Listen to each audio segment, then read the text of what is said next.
Oven घरी नाही मग केक करून खायचाच नाही का? अतिशय सिंपल पद्धतीने सांगणार आहे। 1 वाटी बारीक रवा, अर्धी वाटी आपल्याला साखर घ्यायची, 2 विलायची घ्यायच्या आणि बारीक फिरवून घ्यायचं आहे।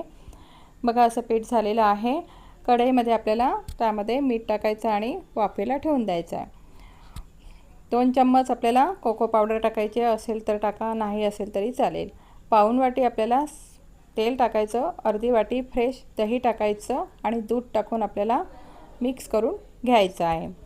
टूटी फुटीमध्ये मैदा टाकायचा आणि मिक्स करून घ्यायचं। नंतर ते सुद्धा मिश्रणमध्ये टाकायचं आहे आणि नंतर आपल्याला त्यामध्ये मनुका टाकायचा आहे आणि इनो टाकून आपल्याला मिक्स करून घ्यायचं आहे। वरून कोणतेही तुम्ही ड्रायफ्रूट टाकू शकता। 35 ते 40 मिनिट आपल्याला मध्यम आचेवर चांगलं वाफ काढून घ्यायची आहे। हा केक अतिशय सुंदर लागतो आणि सॉफ्ट होतो, जाळीदार सुद्धा झालेला आहे। नक्की करून बघा। कसा वाटला व्हिडिओ? लाईक आणि शेअर।